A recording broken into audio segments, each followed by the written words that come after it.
ये मीरा का पूर्व चरित्र है। मीरा का नाम जानते हो ना, मीराबाई। मीरा इस कलयुग में आई और उन्होंने गिरधर गोपाल की पूजा की। तो ये मीरा कौन थी, क्यों इन्हें आना पड़ा, तो कथा सुनिएगा भक्तों। ये जो मीराबाई है ना, ये पिछले जन्म में जब भगवान श्री कृष्ण लीला कर रहे थे तब ये व्रजमंडल की ही एक बेटी थी, इनका नाम था माधवी। संयोग से इनका विवाह वृंदावन में हुआ था और जिस लड़के से विवाह हुआ था वो भगवान श्री कृष्ण के ग्वाल वालों में ही एक लड़का था, नाम था सुंदर। भगवान के बहुत सारे सखा थे ना, मधुमंगल, मनसुखा, श्रीदामा, उन्हीं में एक सुंदर भी था जो कि अत्यधिक सुंदर था। उसका विवाह माधवी का इस सुंदर नाम के लड़के से हुआ। विवाह तो हो गया पर विदा नहीं हुई।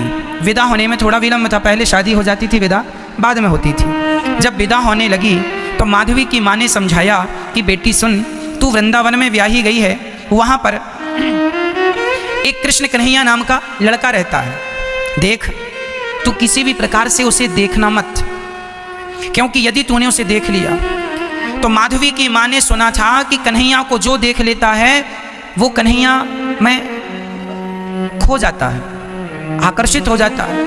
तो माधवी की माँ समझा रही थी कि कहीं मेरी बेटी कन्हैया पर आकर्षित ना हो जाए, और यदि ये उस कन्हैया पर आकर्षित हो जाएगी तो इसका पातिव्रत धर्म नष्ट हो जाएगा। अच्छा, माधवी की माँ को ये पता नहीं था कि ये कृष्ण भगवान है। वो कृष्ण को एक सामान्य पुरुष मानती थी। ये जानती थी कि बहुत सुंदर है, जो देखता है मोहित हो जाता है।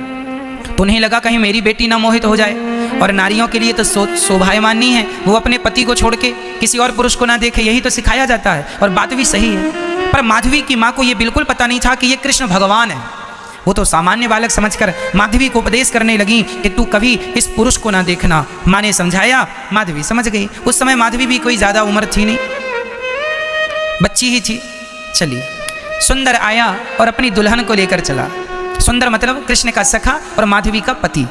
जब चली दुल्हन और जब वृंदावन के समीप आए तो सुंदर ने अपनी पत्नी माधवी से कहा, अरे सुनती हो, देखना हमारा कन्हैया यहीं कहीं गैया चरा रहा होगा, और सुन लेगा ना कि मैं आ गया हूँ, अभी दौड़ के आएगा, कहेगा भाभी का मुंह तो दिखाओ। तभी सच्ची वहां पर भगवान की गैया नजर आई और भगवान दौड़े दौड़े आए। अरे सुंदर, तू आ गया दुल्हन लेके, अरे सुंदर सुंदर आया। और सुंदर उस समय लगभग 16 साल का बालक था और भगवान की उम्र उस समय लगभग 7.5 वर्ष की थी। तो सुंदर ने भगवान को गले लगाया, भगवान ने भी सुंदर को गले लगाया। भगवान ने कहा, सुंदर बहू ले आया, हमें भी तो एक भाभी को दर्शन कराए दे। तो सुंदर बोलियो कि लाला मैं तो का दर्शन कराऊं, तेरी तो भाभी है, तू ही जाके देख ले। तो भगवान गए कहाँ पर, उस समय वो चलता था ना डोली, तो डोली के पास गए तो भगवान ने पर्दा हटाया। पर्दा हटा के कहा, भाभी ओ भाभी मुंह तो दिखाओ। चूंकि माधवी की माँ ने कहा था कि तू कृष्ण नाम के पुरुष को देखना मत, तो माधवी ने अपना मुंह ढक लिया पूरा और अपने हाथ पांव को भी बिल्कुल कपड़ों से ऐसे ढका कि जरा सा भी शरीर ना दिखाई पड़ जाए, और मुंह ढक लिया। भगवान ने जाकर कहा, भाभी मुंह तो दिखा दो। भाभी ने एक मुंह तो दिखा। बड़ी सुंदर आवाज माधवी के कानों में चली गई, पर माधवी ने कोई उत्तर ना दिया, ना मुंह दिखाया। भगवान समझ गए कुछ गड़बड़ है। भगवान ने कहा, अच्छा भाभी तो सुनो, आज हम मुंह देखने आए हैं, नहीं दिखा रही हो, अब तुम सदा हमारा मुंह देखने को तरसोगी। ये कह के भगवान वहां से वापस आ गए। माधवी अपने ससुराल मतलब वृंदावन आ गई, और भगवान भी वृंदावन थे, वहीं से आना जाना। जब भी भगवान की आहट सुनती तो माधवी अपना मुंह ढक लेती कि नजर ना पड़ जाए। माँ ने कहा था कि तुम कन्हैया को मत देखना। जब भी सुंदर अपने कन्हैया की बातें करे तो माधवी इग्नोर कर देती, कोई बात ना सुनती। सुंदर को भी लगा मेरी पत्नी कैसी है, श्याम सुंदर की बातें तो ना करती है ना सुनती है, कोई बात नहीं। अच्छा, माधवी बड़ी सुंदर थी। तो एक दिन माधवी की सास माधवी को लेके नंद भवन गई और यशोदा माता के पास लेके गई, माँ आशीर्वाद दो, बहू आई है।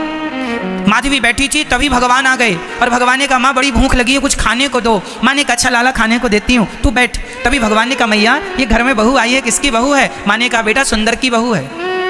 भगवान समझ गए सुंदर की बहू तो वही है, तुरंत भगवान भाग गए।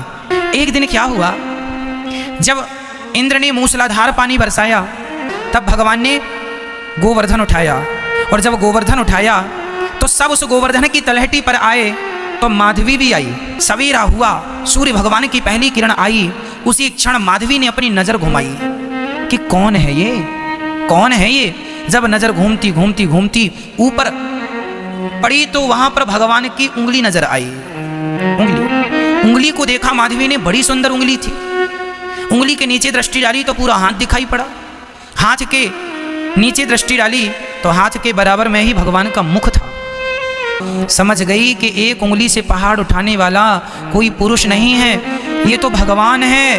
तुरंत वहां माधवी रोने लगी, हे मेरी माँ, तूने मुझे कौन सा गंदा पाठ पढ़ा दिया। उसी दिन मैंने क्यों ना भगवान को देख लिया जब वो मुझे भाभी भाभी कह के बुला रहे थे। इतने दिन मैं ऐसी सुंदर सी छवि से वंचित रह गई। वो रोने लगी और भगवान श्री कृष्ण के चरणों पर जब दृष्टि डाली, उन चरणों में डूब गई। हे श्याम सुंदर, मुझे माफ कर दो। मन ही मन वो भगवान को देखने लगी, आंसू बहाने लगी। और देखते देखते एक भगवान थे जो 7 दिनों तक ना कुछ खाए ना कुछ पिए, बस खड़े रहे। और दूसरी माधवी थी जो कि अपने अपराध का प्रायश्चित करती रही कि इतने दिन तक मैंने इतनी सुंदर छवि क्यों ना देखी, ये तो भगवान है। माधवी जाके गोविंद के चरणों पर गिर पड़ी, नाथ मुझे अपराधीन को माफ कर दो, मुझे माफ कर दो। भगवान ने कुछ ना कहा। जब हम बोल रहे थे तब तुमने भी कुछ नहीं कहा, अब तुम बोल रही हो तो हम क्या कहें। पर भगवान तो दयालु हैं। अंत में भगवान ने माधवी को उठाया और मुस्कुराते हुए कहा, अरे भाभी क्यों रो रही हो, प्रभु मुझे अब स्वीकार कर लीजिए, मुझे त्यागिए मत। भगवान ने कहा, कोई बात नहीं, अपराध हो गया है, कोई बात नहीं, अब तुमने स्वीकार कर लिया, हमें कोई द्वेष नहीं है तुमसे। जब भगवान व्रज छोड़ के चले गए तो ये माधवी तो धड़ाम से गिरती।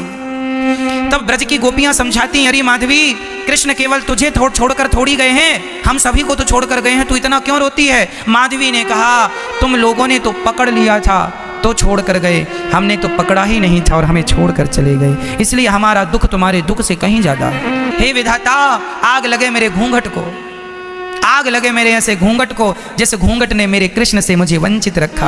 आग लगे ऐसे माँ के ज्ञान को जिस ज्ञान ने मुझे भगवान से वंचित रखा। हे विधाता, ऐसा ज्ञान किसी को ना देना जो ज्ञान भगवान से दूर कर दे, ऐसा पर्दा ना देना जो पर्दा भगवान से दूर कर दे। वह माधवी तड़पती तड़पती अंत में अपने प्राणों का विसर्जन कर देती है, त्याग देती है। और वही माधवी इस कलयुग में मीराबाई बन के पैदा होती है। और वही मीरा अब लाज शर्म छोड़ छोड़ कर, क्योंकि वो जानती थी कि पिछली जन्म में तो खूब मैंने लाज की, घूंघट ओढ़ी, इसलिए अब मीरा कोई घूंघट नहीं करती, क्योंकि घूंघट का परिणाम देख चुकी है वो। जब वृंदावन मीराबाई आई तो उन्हें यहाँ पर अपनी वो सारी बातें याद आ गईं, पूरा का पूरा दृश्य आंखों के सामने आ गया और मीरा भगवान का चिंतन करती रहती है। चल पड़ी मीराबाई और द्वारिका पहुंच गई और अंत में भगवान का इतना स्मरण किया, इतना नाम जपा मीरा ने कि द्वारिकाधीश ने कहा, पिछले जन्म में तुम्हें हमने स्वीकार नहीं किया, इस जन्म में स्वीकार करते हैं, क्योंकि तुमने हमारी भक्ति करके अपने आप को पवित्र कर लिया है। और वही भगवान द्वारिकाधीश अपना मुंह खोलते हैं और पूरी की पूरी मीरा भगवान के मुखमंडल में समा जाती है। मीरा का ये जन्म तो सब जानते हैं, पर ये था पिछला जन्म। इसलिए मीरा पग घुंघरू बांध मीरा नाची रे, लोग कहें वो तो भई रे बवरिया, सास कहे कुल नासी रे, पग घुंघरू बांध मीरा नाची रे। नाचती है अपने गिरधर गोपाल के लिए। मीरा बनकर नाच लेना सबके बस की बात नहीं है। धन्य है मीरा और धन्य है मीरा का यह दिव्य चरित्र। हम बड़भागी हैं भक्तों कि हमें ईश्वर ने ऐसी बुद्धि दी है कि हम कथा सुनने वाले बने हैं, सुनाने वाले बने हैं। ईश्वर से आप यही कहिए कि विधाता आपका धन्यवाद, कम से कम आपने हमें अपने नाम से, अपनी कथाओं से वंचित तो नहीं रखा। जिस सच्ची बताएं, जिन जिन सखियों के घर भगवान माखन चुराने जाते थे, ये कोई सखियां सामान्य सखियां थोड़ी थी। अरे करोड़ों जन्म तक बड़ी लंबी चौड़ी पूजा भक्ति प्रेम किया है, तब भगवान ने अपनी लीला में सम्मिलित किया है इन गोपियों को। और भगवान सबके घर जाके माखन चुरा करके भगवान गोपियों को आनंदित कर रहे हैं। ये केवल आनंदित करने की लीला है। भगवान कभी माखन थोड़ी चुराते हैं, भगवान तो लीला करते हैं। माधवी रोती और माधवी बस दिन रात गिलानी करती, मैंने क्यों अपराध किया, क्यों अपराध किया। इसलिए गलती करना गलत नहीं है, पर गलती हो जाए तो उस गलती का पश्चाताप करना चाहिए, प्रायश्चित करना चाहिए। क्या करना चाहिए? प्रायश्चित करना। और माधवी ने क्या प्रायश्चित किया? भगवान से विमुख हुई ना पहले, तो प्रायश्चित ये था फिर से मनुष्य बनकर आई, पर अब की बार उसने गोविंद के अतिरिक्त किसी को नहीं चाहा, इसलिए मेरे तो गिरधर गोपाल दूसरो ना कोई। जब ऐसी एकाग्रता हुई तो भक्त की भक्ति ने भगवान को फिर आकर्षित कर लिया, और अब भगवान ने सदा सदा के लिए मीरा को स्वीकार कर लिया।